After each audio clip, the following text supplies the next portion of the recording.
Hello my champions, কেমন আছো তোমরা সবাই? আই হোপ তোমরা সবাই খুব ভালো আছো। আর আমি তোমাদের রিয়া ম্যাম আজকে চলে এসেছি ক্লাস 9 এর অর্থাৎ তোমাদের বইয়ের একটা সেকেন্ড সামেটিভ এর ইম্পর্টেন্ট পোয়েম নিয়ে। কিন্তু পোয়েম তো আমরা শুরু করব, তার আগে তোমাদের সকলকে আমি আমাদের পিডব্লিউ বাংলার এই অ্যামেজিং প্ল্যাটফর্মে ওয়েলকাম জানাই। আর ওয়েলকাম জানিয়ে শুরু করব যেমনটা তোমরা দেখতে পাচ্ছ, mild the mist upon the hill poem.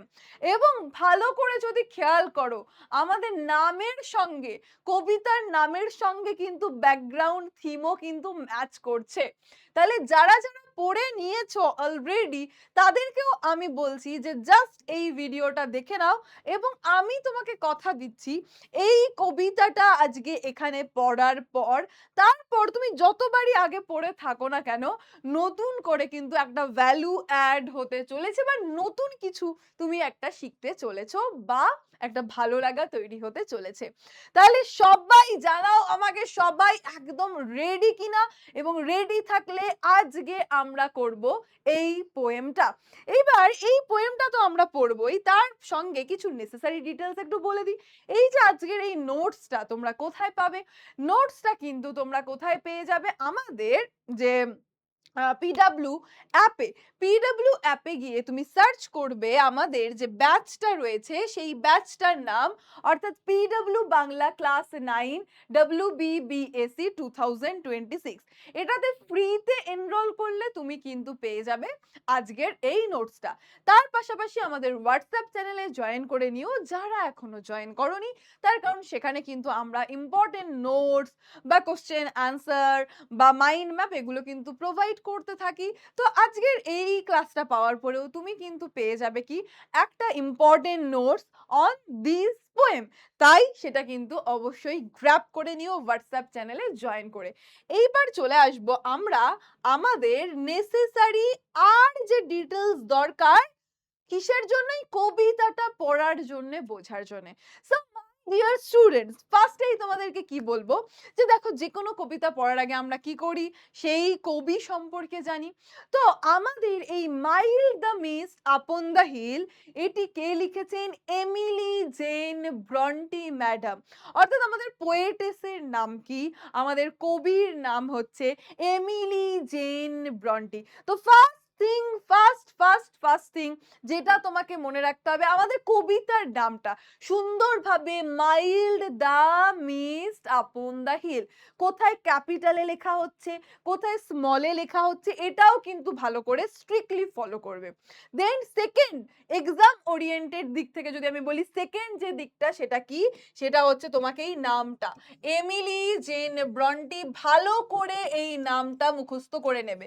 কেউ কেউ যদি কারো প্রবলেম হয় যে ম্যাম এত বড় নামটা তো মুখস্থ করতে আমার প্রবলেম হো রাহা হে ম্যাম, তাহলে কি করব ম্যাম, কি করব ম্যাম, কি করব, কিছু তো একটা বলুন ম্যাম।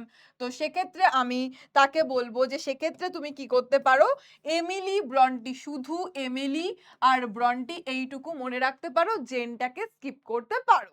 ঠিক আছে? তাহলে এমিলি জেন ব্রন্টি ম্যাডাম সম্পর্কে এটা তো জানলাম। নেক্সট, তার কিছু ফেমাস ওয়ার্কস এর মধ্যে রয়েছে লাভ এন্ড ফ্রেন্ডশিপ আর ডে ড্রিম। এবার আমরা তার একটা সুন্দর কোটস দিয়ে শুরু করব আজকের এই কবিতাটা। সেই সুন্দর কোর্স, তোমরা শায়রি, কবিতা এগুলো নিশ্চয়ই খুব ভালোবাসো বা ইনস্টাগ্রাম, ইউটিউব শর্টস এগুলোতে আসলে নিশ্চয়ই দেখো। তো একটা সুন্দর একটা কোর্স বলতে চলেছি, যারা এগুলো ভালোবাসো তারা তো আমি জানি এক্ষুনি এটা শোনার পর লিখে ফেলবে, আমি তো একদম শিওর। কি বলেছেন তিনি? তার একটা ফেমাস কোটের মধ্যে আছে, whatever our souls are made of, whatever our souls are made of, his and mine are the same. তিনি বলছেন তার একটি বইতে, ওয়াদারিং হাইটস, তার ফেমাস নভেল, সেখানে বলছেন যে তোমার সোল, তোমার মন, তোমার হৃদয়, আত্মা যা দিয়েই তৈরি হোক না কেন, তুমি জেনে রাখো তোমার আর আমার মন সেম।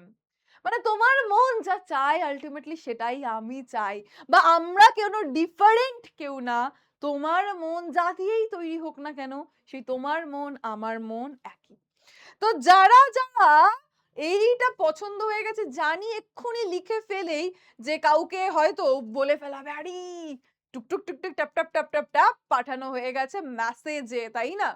যাই হোক, জোকস অ্যাপার্ট, এটা একটা খুব বিউটিফুল কোটস, এটা মনে রাখবে। যদি ভালো লাগে দেন। তাহলে আমরা ফার্স্টে জানলাম হচ্ছে আমাদের এমিলি জেন ব্রন্টি ম্যাডাম সম্পর্কে। আচ্ছা, এমিলি জেন ব্রন্টি ম্যাডাম সম্পর্কে আরো কিছু নেসেসারি ডিটেইলস তোমাদেরকে দেব। কেন দেব? তার কারণ হচ্ছে এই কবিতাটা বোঝার ক্ষেত্রে সেটা খুবই দরকারি হতে চলেছে। তাহলে ফার্স্ট থিং তো এমিলি জেন ব্রন্টি ম্যাডাম সম্পর্কে জানলাম। এবার তিনি মাত্র কিন্তু ৩০ বছর বেঁচে ছিলেন। কতদিন বেঁচে ছিলেন? Only 30 years. 30 ইয়ার্স। ৩০ বছরে তার মৃত্যু হয়। এবার ৩০ বছর কি আর দিন বলো? ৩০ বছর মানে খুবই অল্প বয়সে তিনি মারা গেছিলেন। এবং তার যে জীবনকালটা ছিল সেটাও কিন্তু খুব একটা সুখের ছিল না। সেখানে ছিল দুঃখ, কষ্ট, আপনজনদেরকে হারানোর বেদনা। তারা তিনি কিন্তু নিজে টিউবারকুলোসিসে মারা গেছিলেন, অর্থাৎ যক্ষ্মা রোগে মারা গিয়েছিলেন। এবং তার যে সিস্টার্সরা ছিলেন তিনি কিন্তু অলরেডি তার অনেক সিস্টার্সের মৃত্যু দেখেছিলেন।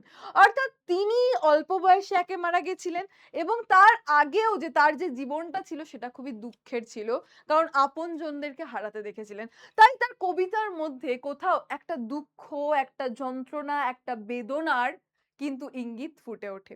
এবং আমাদের আজকের কবিতার মধ্যেও কোথাও সেই দুঃখ, বেদনা এবং সেই দুঃখ বেদনা থেকে পেরিয়ে গিয়ে কোথাও একটা স্বপ্ন, যে স্বপ্নটা সুখের, সেই স্বপ্নে কবি ভেসে যাচ্ছেন।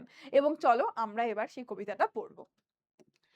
তো কবি একদম প্রথমেই বলছেন কি, mild the mist upon the hill. Mild the mist upon the hill. এইবার এই mild the mist upon the hill আমাদের কবিতারও নাম। তাহলে কবিতার নামেই কিন্তু শুরু হচ্ছে আমাদের প্রথম লাইন। এইবার এই মাইল্ড কথার মানে কি? এই মাইল্ড কথার মানে হচ্ছে মৃদু। মিস্ট মানে কি ম্যাম? মিস্ট মানে হচ্ছে কুয়াশা। Mild the mist upon the hill. Upon মানে উপরে, হিল মানে তোমরা জানো ছোট পাহাড় বা আমরা টিলা বলি। ছোট পাহাড় বা টিলা। তাহলে কবি একদম প্রথমেই বলছেন, ওই যে পাহাড়, ওই যে দূরে পাহাড় রয়েছে, সেই পাহাড়ের ওপর হালকা মৃদু কুয়াশা রয়েছে। সেই পাহাড়ের ওপর কি রয়েছে? হালকা মৃদু কুয়াশা। Telling telling not of storms tomorrow. এবং সেই হালকা কুয়াশা কি বলছে? সেই হালকা কুয়াশা কি জানান দিচ্ছে? জানান দিচ্ছে যে আগামীকাল টুমরো আর কোনো ঝড় হবে না। তার মানে কি আজকে নিশ্চয়ই তেমন কিছু হয়েছে তাই তিনি বলছেন আগামীকাল কিন্তু আর হবে না। তাহলে কবি একদম ফার্স্ট লাইনে বলছেন ওই যে পাহাড়ের উপরে হালকা মৃদু কুয়াশা, সেটা কবিকে কি বলছে? Telling a not of storms tomorrow. আগামীকাল আর কোনো ঝড় হবে না।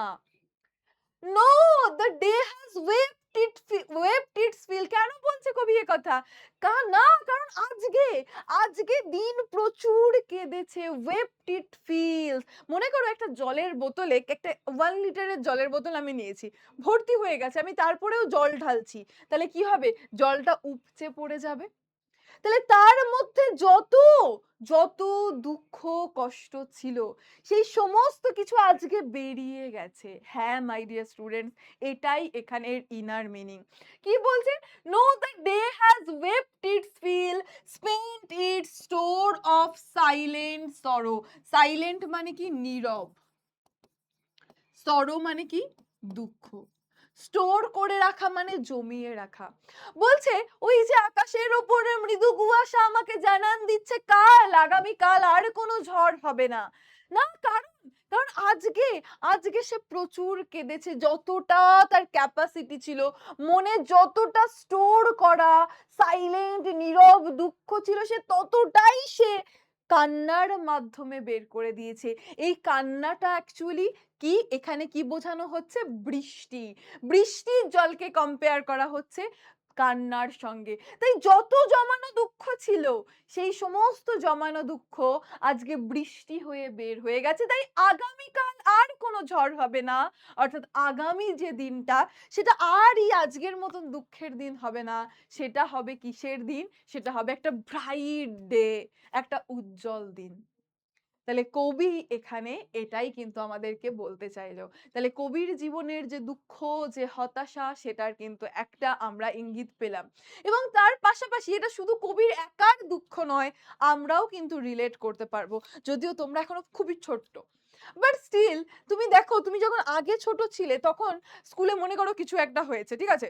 স্কুলে কিছু একটা হয়েছে, তুমি বাড়িতে এসে মা, মা এটা বলেছে, এই কান্নাকাটি করে মাকে বলছো, নালিশ করছো। মা হয়তো তাদের বাড়ি গিয়ে বলছে, এই যে একে মেরেছে কেন, এই হয়েছে কেন, কত কিছু হতো। বাট এখনো কিন্তু তোমার লাইফে কমপ্লিকেশন আসে। এখনো কিন্তু কোথাও স্কুলে গিয়ে বা কোথাও টিউশনে গিয়ে কোনো কিছু হয়তো তোমার খারাপ লাগছে, ভালো লাগছে না। বাট সেটাই তুমি কষ্ট পেয়েছো। কিন্তু সেটা এখন আর এসে মাকে বা বাবাকে আর ওরকম নালিশ করে বলো না। কারণ সেই দুঃখটা কি তোমার একান্ত নিজের। সেটা আর তুমি এক্সপ্রেস করতে পারো না। ঠিক এই কারণেই কিন্তু এখানে কোন ওয়ার্ডটা ইউজ করা হয়েছে মাই ডিয়ার স্টুডেন্ট? সাইলেন্ট ওয়ার্ডটা ইউজ করা হয়েছে। অর্থাৎ নীরব দুঃখ। যে দুঃখের কথাটা জমা করে আমি আমার মনের মধ্যে রেখেছি, যেটা আমি কাউকে বলিনি, যেটা আমি কাউকে এক্সপ্রেস করতে পারিনি। কারণ বড় হওয়ার সাথে, সাথে আর আমরা সমস্ত কিছু সবাইকে বলতে পারি না। সো এইটুকুর মানে হলো এটা। আই হোপ এটার ওয়ার্ড বাই ওয়ার্ড বা লাইন বাই লাইন মানের সঙ্গে এটার অন্তর্নিহিত বা ইনার মিনিং যেটা, সেটাও তোমরা বুঝতে পেরেছো এবং তোমাদের ভালো লাগছে। নেক্সট স্ট্যান্জাতে আমরা চলে যাব। Oh I am gone back to the days of youth. আরে আমার মনে হচ্ছে আমি আমার শৈশব কালে ফিরে গেছি, আমার যৌবন কালে, আমার অর্থাৎ এখন আমার যে বয়স তার থেকে অনেক আগে, আমি আগের দিনে ফিরে গেছি। আমি আগের দিনগুলোতে ফিরে গেছি। I am a child once more. আমার মনে হচ্ছে আমি আবারও একটা ছোট্ট শিশু হয়ে গেছি। এখানে অ্যাকচুয়ালিতে কবি কি বলতে চাইছে মাই ডিয়ার স্টুডেন্টস? কবি বলতে চাইছেন এই যে বড় হওয়ার সাথে, সাথে আমাদের কি হয়, অনেক দায়িত্ব চলে আসে, অনেক রেসপন্সিবিলিটি চলে আসে। আর সেই ছোটবেলার মতন মুক্ত ফুরফুরে জীবন হয়তো আর সেভাবে থাকে না। এটা তুমি যখন আরো বড় হবে তখন হয়তো এটা বুঝতে পারবে। লাইক এখন তুমি ক্লাস 9 এ পড়ো, একদম বিন্দাস। উফ! কোনো চাপ নেই। পড়তে যাচ্ছি, ক্লাস করছি, টিউশন যাচ্ছি, মনে হলে ঘুমাচ্ছি, ফোন ঘাঁটছি ইত্যাদি, ইত্যাদি। বাট এটাই মনে করো তুমি ক্লাস 10 এ উঠে গেছো। তখন কিন্তু আর এত ফুরফুরে জীবনটা থাকবে না। তখন কি, উফ বাবা! মাধ্যমিক পরীক্ষা, টেস্ট পরীক্ষা চলে আসছে, কিছু পড়া হয়নি। এই বাবা-মা বলেছে এত পার্সেন্ট পেতে হবে, টিচারের এত এক্সপেকটেশন, বাবা-মার এত এক্সপেকটেশন। বাবা-মা ভাবছে আমার তো ভালোই প্রিপারেশন এত পাবো। এদিকে আমি তো জানি আমি কিছু পড়িনি। কি হবে ভগবান? এইবারের মতো প্রভু আমাকে বাঁচিয়ে দাও। কি হবে? রেজাল্ট কি হবে? এই কি হবে? মাধ্যমিক হয়ে গেলে তারপর আমি কোন স্ট্রিম নেব? আর্টস নেব না সায়েন্স নেব? কি নেব? এবং আফটার লাইফ এর কথা তো আমি বাদই দিলাম। অর্থাৎ আমরা যত বড় হই তত কিন্তু একটা আমাদের প্রেশার বাড়তে থাকে। বাট যখন আমরা ছোট ছিলাম তখন কিন্তু এত চিন্তা ভাবনা কোনো কিছু ছিল না। এত মেপে পা ফেলতে হতো না। কাকে কি বলবো, না বলবো ইত্যাদি। এবং তার পাশাপাশি তোমরা রিলেট করবে যে আগে বন্ধুর সঙ্গে ঝামেলা হলে খুব তাড়াতাড়ি ঠিক হয়ে যেত। বাট এখন যদি তোমার কোনো বন্ধুর সঙ্গে ঝামেলা হয়, এখন কিন্তু অতটা আগের মতন ঠিক হয় না। রাইট? তাহলে কবি বলতে চাইছেন এই বড় হওয়ার সাথে, সাথে আমাদের জীবন অনেক কমপ্লিকেটেড হয়, অনেক দায়িত্ব বাড়ে। কিন্তু সেই দায়িত্ব থেকে কবি যেন মুক্তি চাইছেন। এই বাঁধা ধরা জীবনে এত দায়িত্ব, এত রেসপন্সিবিলিটি, এই সমস্ত কিছু ছেড়ে কবি যেন মুক্তি খুঁজছেন। সেই মুক্তি কোথায় রয়েছে? সেই মুক্তি রয়েছে সেই শৈশব বেলায়, সেই ছোটবেলায়। কবি বলছেন আমার মনে হচ্ছে আমি আবার সেই আমার পুরোনো দিনে ফিরে গেছি। আমি আবারও একটা ছোট্ট শিশু হয়ে গেছি। আর কি বলছেন? অ্যান্ড নিথ, এই নিথ কথার মানে হচ্ছে, দেখো এখানে এই যে নিথটা হচ্ছে শর্ট ফর্মে লেখা হয়েছে। এই নিথ মানে অ্যাকচুয়ালি বোঝাচ্ছে বিনিথ। বিনিথ কথার মানে কি নিচে বা আন্ডার, নিচে। Beneath my father sheltering roof. Sheltering মানে আশ্রয়, আশ্রয় দান করা, সরি, আশ্রয়কারী। শেল্টারিং রুফ, রুফ মানে ছাদ। তাহলে শেল্টারিং রুফ, সেই আশ্রয়ছন্ন, আশ্রয়দায়ী ছাদের নিচে। ছাদ বলতে এখানে ঘর বোঝাচ্ছে। কবি বলছেন, "আমি আবারও একটা শিশু হয়ে গেছি। আর আমি নিজেকে কোথায় দেখতে পাচ্ছি? আমার মনে হচ্ছে আমি সেই বাবার আশ্রয়ে রয়েছি।" এবার প্যারেন্টস এর আশ্রয়ে বাবা বা মা যার কথাই বলো না কেন, আমরা সবথেকে সেফেস্ট ফিল করি। জীবনে এত ঝমেলা নিতে হয় না। তুমি এখন পড়বে, তারপর কি খাবে, বাবা-মা রেডি করে রেখেছে, রাতে ঘুমোবে, সকালে কি করবে, কোথায় যাবে, না যেতে হবে সবকিছু তোমার সেট, সবকিছু রেডি। তোমাকে বেশি চিন্তা করতে হয় না। তার কারণ তোমার কাছে বাবা বা মা আছে। এখানে অনেকেই হয়তো আছো যারা হয়তো বাবা বা মাকে হারিয়েছো। তারা কিন্তু জানে যে কষ্টটা কিন্তু তাদের অনেক বেশি। কারণ তাদের চিন্তা করতে হয়। তাদের মনে হয় তাদের মাথার উপর থেকে সেই ছাদটা সরে গেছে। তাহলে এখানে শেল্টারিং রূপ বাবার শেল্টারিং রূপ আশ্রয় দানকারী ঘরে ফিরে গেছি বলতে বোঝাতে চাইছে আমি একটা নিরাপদ আশ্রয়ে চলে এসেছি। আমি আর সেই কি করব, কি হবে, কি করতে হবে এই সমস্ত ডিউটিস ছেড়ে আমি একটা ছোট্ট বাচ্চা হয়ে গেছি যেখানে আমি বাবার আশ্রয়ে আছি, মানে উইথ প্রোটেকশন আছি, আমি নিরাপদে আছি। আর আমাকে কিছু চিন্তা করতে হবে না, আর সমস্ত কিছু নিয়ে আমাকে ভাবনা চিন্তা করতে হবে না, আর কোনো সমস্যা নেই। লাইক আমি যদি তোমাদের বলি, এটা আমি অনেক সময় ক্লাসে বলেছি যে মনে করো খুব ঝড় উঠেছে, বাজ পড়ছে। তুমি তোমার বন্ধুর বাড়িতে আটকে গেছো। বন্ধুর বাড়িতে দালান, বাড়িঘর সব সব ভালো। তবু তোমার ভয় করছে। ভয় করছে মনে হচ্ছে কখন বাড়ি যাবো, কখন বাড়ি যাবো। অথচ তুমি মনে করো সেই তীব্র ঝড়ের মধ্যে তোমার বাড়িতে আছো। তোমার হয়তো মনে করো টিনের ঘর বা টালির ঘর বা ঠিকঠাক মনে করো জালনায় সমস্ত কিছু নেই, ঢাকা নেই, বা তোমার মাটির ঘর। কিন্তু তবু তোমার সাথে যদি তোমার বাবা-মা থাকে তাহলে তুমি দেখবে অনেক আর অতটা টেনশন হয় না।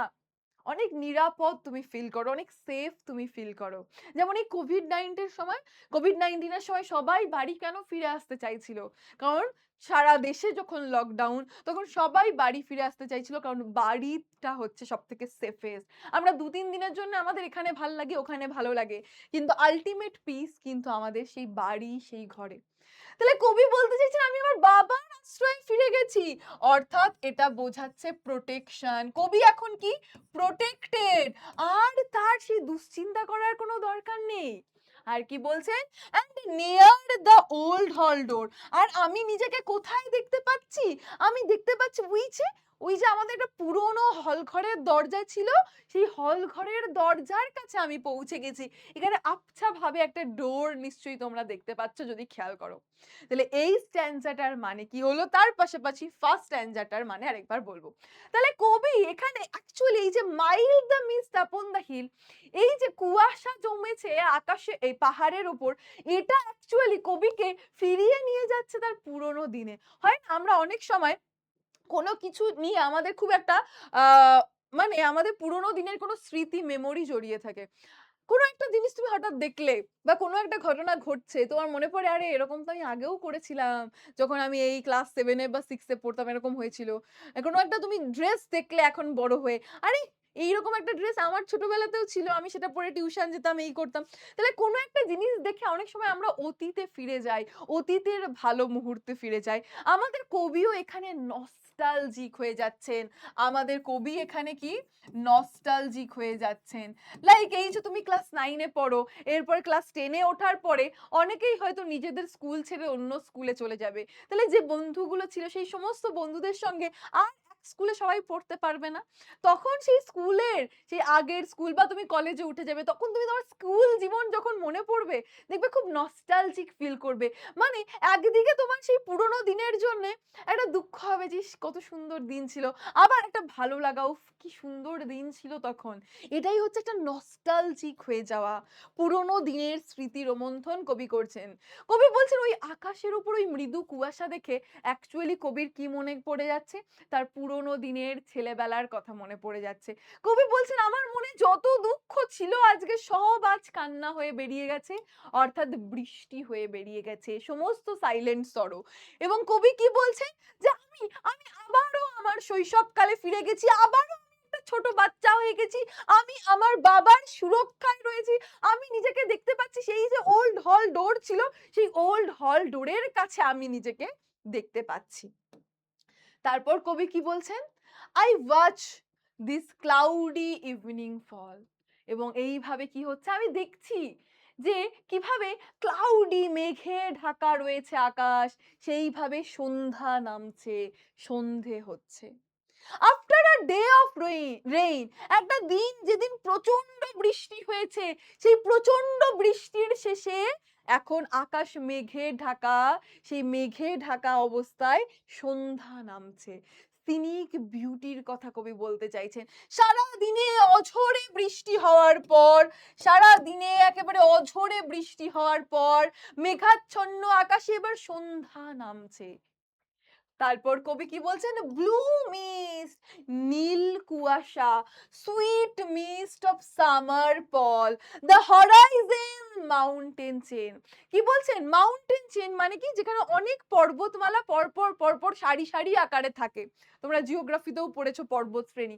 বলছে ওই যে যেখানে মাউন্টেন চেন রয়েছে, অনেক অনেক অনেক অনেক অনেক মাউন্টেন রয়েছে, সেই মাউন্টেন চেনে কি কবি কি দেখতে পাচ্ছেন। আর হরাইজন, এখানে এই হরাইজনের মানেটা বলে দিই। হরাইজন মানে হচ্ছে দিগন্ত।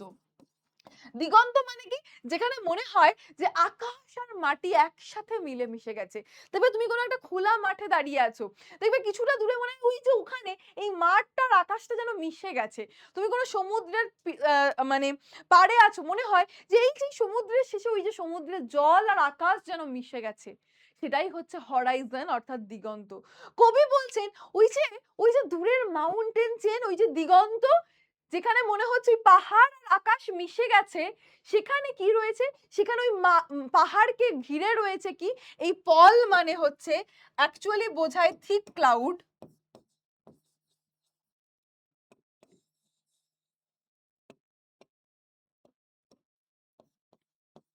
পল মানে থিক ক্লাউড বোঝায়, অর্থাৎ পুরু মেঘ। তার পাশাপাশি এখানে মোস্ট অ্যাপ্রোপ্রিয়েট যেটা হয় সেটা হচ্ছে কভার, ঘিরে রাখা। ঠিক আছে, ঘিরে রাখা। তিনি বলছেন ওই মাউন্টেন চেনকে ঘিরে রেখেছে কি, ঘিরে রেখেছে blue mist, sweet mist of summer. এখানে প্রশ্ন দেয়, এখানে কবিতায় কোন সিজনের কথা বলা হয়েছে, কবিতায় বলা হয়েছে কিসের কথা, সামারের কথা বলা হয়েছে। যে গ্রীষ্মের, এই গ্রীষ্মের ঋতুতে কি হচ্ছে, মাউন্টেন চেনটাকে ঢেকে দিয়েছে ব্লু মিস্ট, নীল কুয়াশা, মিষ্টি কুয়াশা। এবার মিষ্টি কুয়াশা কেন বলছে, কার কি মনে হয় কেন বলছে মিষ্টি কুয়াশা? মিষ্টি কুয়াশা এখানে অ্যাকচুয়ালি বোঝাতে চাইছে সুন্দর অনুভূতি, যে কবি এখন বিউটিফুল ফিল করছেন, কবি এখন ভালো ফিল করছেন। দেখবে অনেক সময় আমাদের কোনো জিনিস নিয়ে খুব দুঃখ, রাগারাগি, কষ্ট হলে তারপর যদি খুব কান্নাকাটি করে এই কষ্টটা বের করে দিই, তারপর আমরা অনেকটা রিলিফ ফিল করি, অনেকটা রিল্যাক্স ফিল করি। কবিও তাই, তার মনের সব দুঃখ আজ বয়ে গেছে কান্না হয়ে, এবং তারপর তিনি স্মৃতি রোমন্থন করছেন, বাইগন ইয়ার, যে বছরগুলো চলে গেছে, এবং তারপর তিনি সেই পুরনো স্মৃতি মনে করে আবার ভাইব্রেন্ট ফিল করছেন। এবং তিনি মিষ্টি যে কুয়াশা বলছেন, এটা অ্যাকচুয়ালি তার মনের সুইট অনুভূতিকে বোঝাচ্ছে। আমরা অনেক সময় বলি না, আরে তোকে আজকে খুব মিষ্টি লাগছে, তা আমরা কি খেয়ে তাকে দেখেছি আরে স্বাদটা মিষ্টি, টেস্টি? না। তার মানে তাকে খুব মিষ্টি দেখতে লাগছে, মানে কি বিউটিফুল লাগছে বা একটা ভালো অনুভূতি।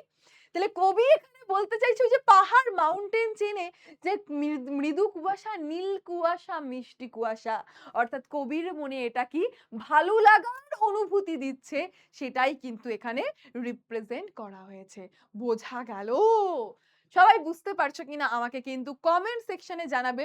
দেখো, আমরা কিন্তু এটা লাইন বাই লাইন মানের সঙ্গে ওর ভিতরের অন্তর্নিহিত ইনার মিনিংটাও কিন্তু পড়ছি, যেটা কিন্তু চাইলে হয়তো আমি স্কিপ করতে পারতাম, বাট আমি চাই যে তোমরা শুধুমাত্র পড়ো, শুধু না, যে কোনো একটা পোয়েট্রি যেন তোমাদের মনে কোথাও একটা ভালো লাগারও কারণ হিসেবে যেন থাকে। নেক্সট কি বলছে, last stanza, the dam stands in the long green grass as thick as the morning tears. এই মর্নিং টিয়ার্স, সকালের কান্না, বলো তো দেখি কমেন্ট সেকশনে, এই মর্নিং টিয়ার্স মানে কি বোঝাচ্ছে, কে বলতে পারবে? সকালের কান্না, অশ্রুবিন্দু কি হতে পারে? এই যে দেখছো, এই যেখানে ব্যাকগ্রাউন্ডে ছবিটায় তোমরা নিশ্চয়ই দেখতে পাচ্ছ, মর্নিং টিয়ার্স কি হতে পারে? ইয়েস, শিশির। কি বলছে, দ্য ড্যাম্প, এই ড্যাম্প কথার মানে হচ্ছে ভিজে, স্যাঁতস্যাঁতে।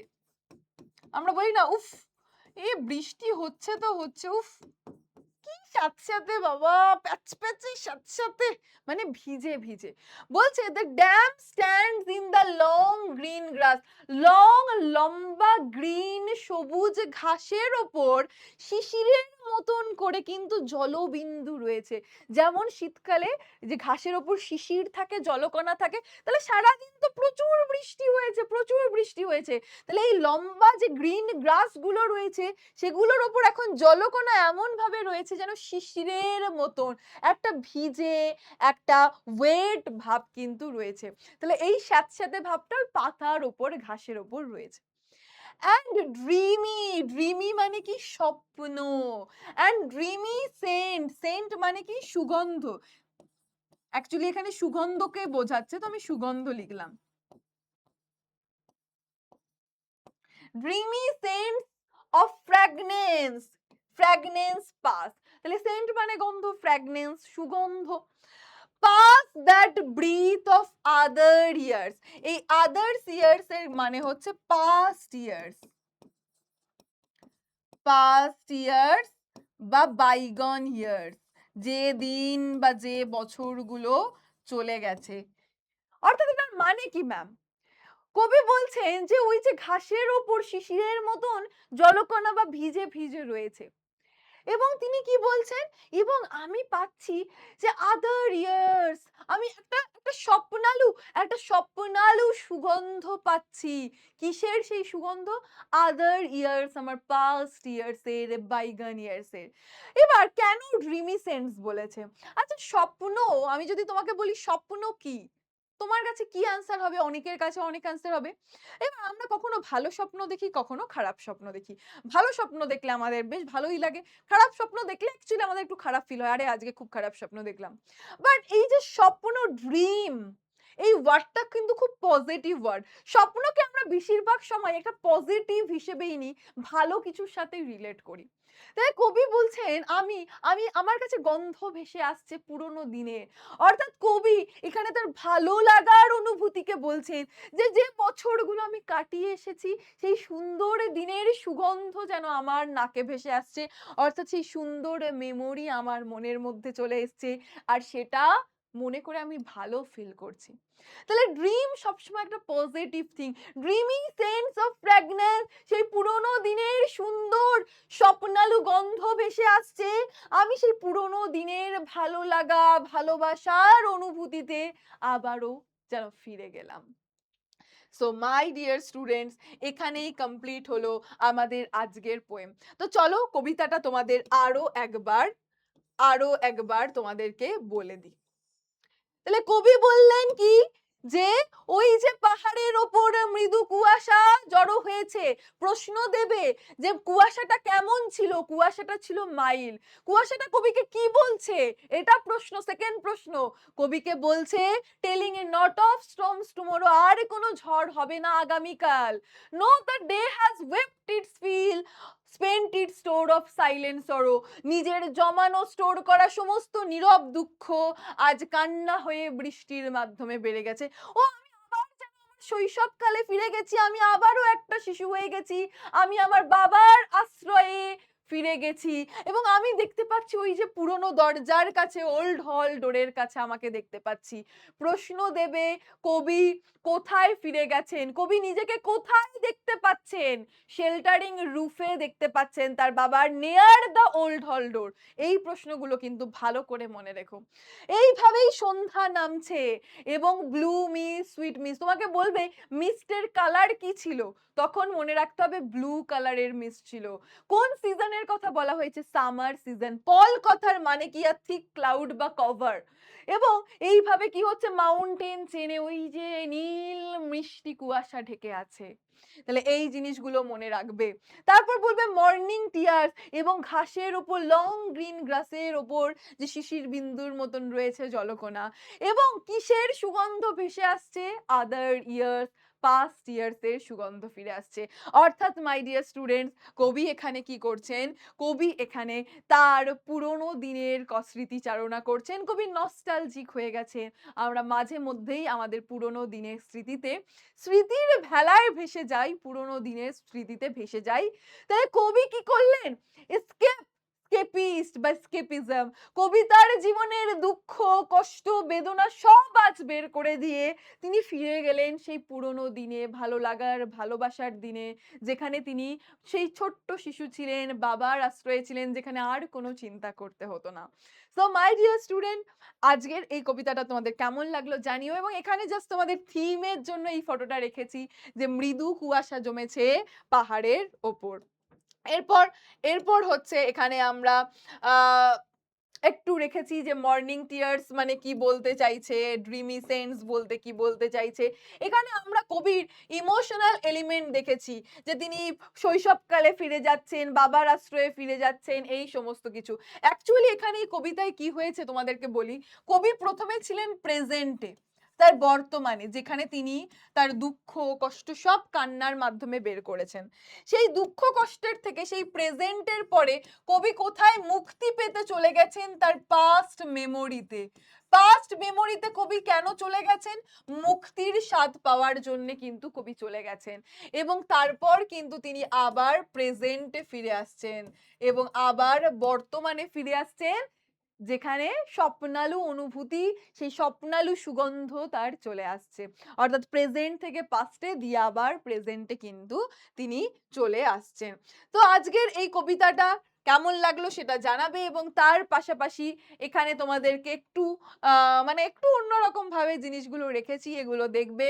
The mist race lightly upon the, যে মিস্টটা, সেই কুয়াশাটা কোথায় রয়েছে, কোথায় রয়েছে, হিলে রয়েছে না কোথায় রয়েছে, এই সমস্ত কিছু একটু ভেবে ভেবে ম্যাচটা তোমরা করবে। ঠিক আছে? চলো এইবার চলে আসবো এখান থেকে কিছু প্রশ্ন উত্তরে। তো দেখি এইবার এরা কেমন উত্তর দিতে পারে, সব ঠিকঠাক উত্তর দেয় নাকি ভুল উত্তর দেয়, দেখি। তাহলে the mist was upon the, কুয়াশাটা কোথায় ছিল? আপন মানে উপরে, গ্রাস, রুফ, হিল নাকি লিভ? তাহলে কুয়াশাটা কোথায় ছিল? Mild the mist upon the hill, পাহাড়ের ওপরে কিন্তু ছিল। নেক্সট প্রশ্ন, the sorrow of the day is described as, যে দিনের দুঃখটা কিভাবে ডেসক্রাইব করা হয়েছে, বর্ণনা করা হয়েছে? সাইলেন্ট, টেরিবল, ওভারওয়েলমিং নাকি লিটল? তাহলে সাইলেন্ট সরো, সাইলেন্ট হিসেবে কিন্তু ডেসক্রাইব করা হয়েছে। উত্তরগুলো কিন্তু কমেন্ট সেকশনে জানাবে অবশ্যই, এবং আমি কিন্তু চেক করব। The hall door mention in the poem is, এই কবিতায় যে হলডোরের কথা বলা হয়েছে, সেই হলডোরটা কেমন? সেটা একটা পুরনো ওল্ড হলডোর, এবং এখানে মিনিং এও বলে রাখি শেল্টারিং রুফ সেটাও কিন্তু ছিল। ওকে, নেক্সট নেক্সট বলছে the poet watches the cloudy, কবি কি দেখছেন? যে মেঘাচ্ছন্ন কি হচ্ছে, দ্য ক্লাউডি ইভিনিং ফল ছিল, তাই ক্লাউডি ইভিনিং হয়ে যাবে আমাদের রাইট অ্যান্সার। তো চলো এইবার এখানে তোমাদেরকে আরেকটা জিনিস দেখিয়ে দিই, সেটা হচ্ছে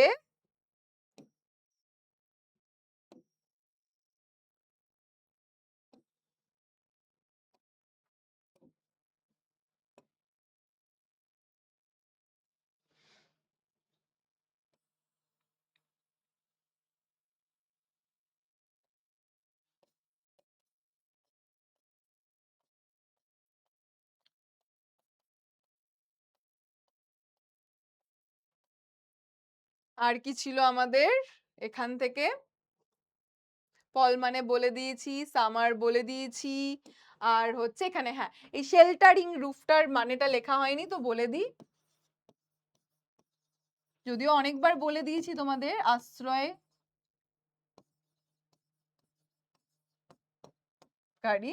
অ্যাকচুয়ালি কি বোঝাচ্ছে সেটা আবার বোঝাচ্ছে হচ্ছে প্রোটেক্টেড, বোঝাচ্ছে প্রোটেকশন বোঝাচ্ছে।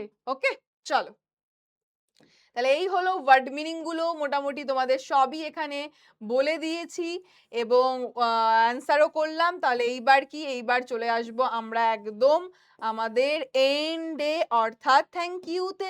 সো মাই ডিয়ার স্টুডেন্ট, আজকের এই ক্লাসটা, আজকের এই পোয়েমটা তোমাদের কেমন লাগলো সেটা কিন্তু অবশ্যই কমেন্ট সেকশনে জানাতে হবে, এবং এটার এই যে অন্তর্নিহিত যে মানে আছে সেটাও কেমন লাগলো, যদি একজনেরও ভালো লেগে থাকে তাহলে সেটা কিন্তু কমেন্ট সেকশনে আলাদাভাবে অবশ্যই মেনশন করো এবং এই যে সেকেন্ড সামেটিভ এর জন্য এই পোয়েমটা দিলাম, এরপর তুমি কোনটা চাইছো দেখতে সেটাও জানিও যে ম্যাম এরপর এটা চাই, এটার থেকে আমরা দেখতে চাই এবং তোমাদের যদি ভালো রেসপন্স পাই তাহলে এখান থেকে প্রশ্ন উত্তরের জন্য একটা ক্লাস নিয়ে আসবো যেখানে প্রচুর প্রশ্ন উত্তর একদম সরাসরি তোমাদের সঙ্গে ডিসকাস করব, আলোচনা করব। তাহলে এই ছিল আমাদের ক্লাস 9 এর একটা ইম্পর্টেন্ট সেকেন্ড সামেটিভ এর poem mild the mist upon the hill, যেটা পড়তে পড়তে অনেক রকম স্মৃতিতে আমরা ভেসে গেলাম। তো দেখা হবে নেক্সট কোনো ভিডিওতে, ততক্ষণ সুস্থ থাকো, ভালো থাকো and keep loving PW Bangla. But সবাই কিন্তু কমেন্ট সেকশনে জানাবে এরপর কোনটা চাই বা কি চাই আর কেমন লাগলো। ওকে, তো চলো আজকের মতন সকলকে once again thank you and tata.